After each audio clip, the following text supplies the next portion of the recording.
Doctor Farida Khan जी जो state secretary और हमारे इलेक्शन इंचार्ज आसिफ मसूदी साहब।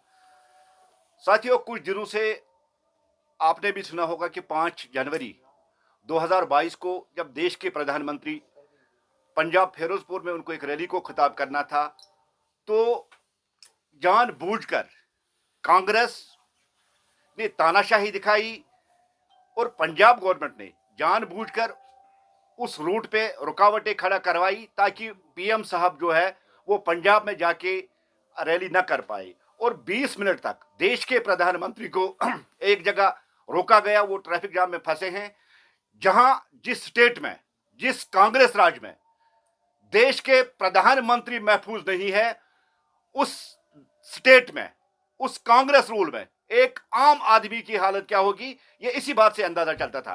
कांग्रेस का ये ब्लडी जो डिजाइन था, जो इनकी सोची समझी चाल थी और एक वेल प्लान्ड जो उन्होंने प्रोग्राम बनाया था कि देश के प्रधानमंत्री को उस रास्ते पे लाके खड़ा किया जाए, उस रास्ते पे उसको डाला जाए जहां ऑलरेडी प्रोटेस्ट की संभावना थी और पहले ही पंजाब गवर्नमेंट को यह प्रोग्राम पहुंच चुका था कि इस रूट पे कल प्रोटेस्ट होने वाला था।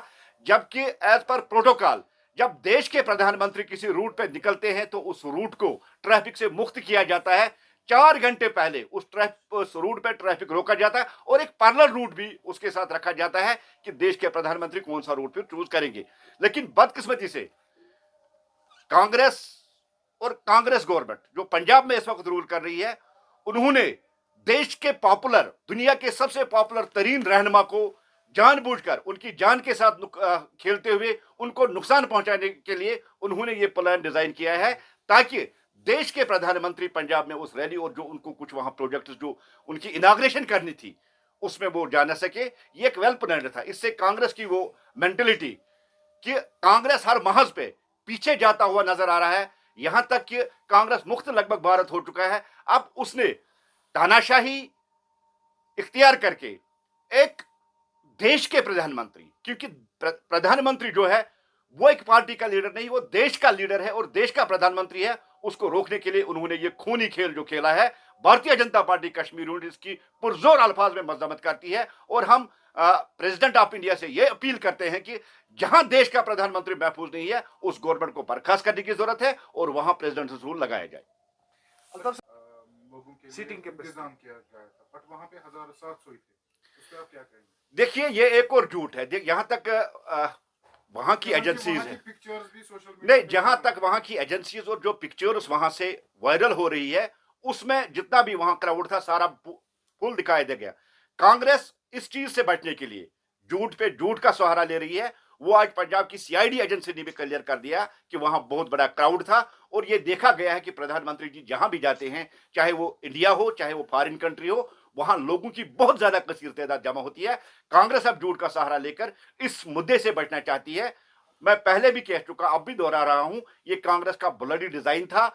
उनको पता चल चुका था कि प्रधानमंत्री जहां भी जाते हैं उनकी पॉपुलरिटी देखते हुए लोगों का एक सैलाब वहां उमड़ आता है, इसलिए उन्होंने जानबूझकर इस प्रधानमंत्री जी को उस रैली से दूर रखने की कोशिश की। अल्ताफ साहब ये बताएगा कि मेरा सवाल है आपसे, मेरा एक सवाल है।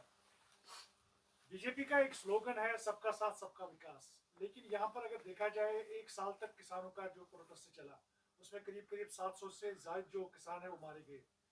आप लोगों ने उस पर कोई बात नहीं आज तक की, जबकि 15 मिनट आपके प्राइम मिनिस्टर को या हमारे प्राइम मिनिस्टर को या वतन के प्राइम मिनिस्टर को वेट करना पड़ा।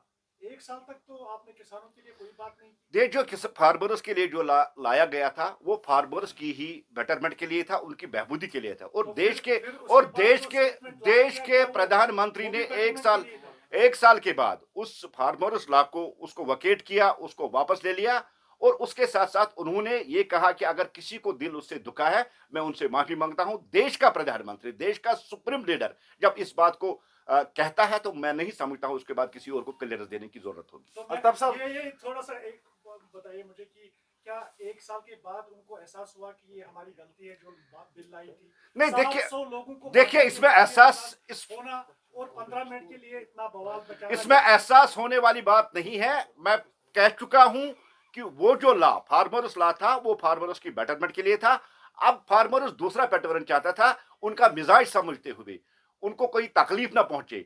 फार्मर्स की इच्छा पूरा करते हुए आज की गवर्नमेंट ने उस लॉ को वापस ले लिया, क्योंकि हमेशा गवर्नमेंट वही करती है जो लोग चाहते हैं। और देश के चुने हुए प्रधानमंत्री, दुनिया के सबसे पॉपुलर तरीन प्रधानमंत्री, इंडिया के सबसे पॉपुलर तरीन लीडर ने वही कहा जो लोगों ने कहा, जो लोगों ने चाहा, उन्होंने वही फैसला ले लिया जो किसान चाहते थे। यूपी अल्ताफ साहब, ये में मुझे बताया कि योगी आदित्यनाथ ये जो लोग हैं, सीधे farmers है, सर। मुसलमानों के खिलाफ, उस पे आप क्या कहेंगे सर? बस सुना नहीं। यूपी में इलेक्शन आने वाले हैं, जो वहाँ के जो सीएम है योगी आदित्यनाथ, वो सीधे मुसलमानों के खिलाफ बयानबाजी करते हैं। पर कुछ दिन पहले उन्होंने बोला 80% हिंदू और 20% जो मुसलमान हैं उनके बीच है जंग।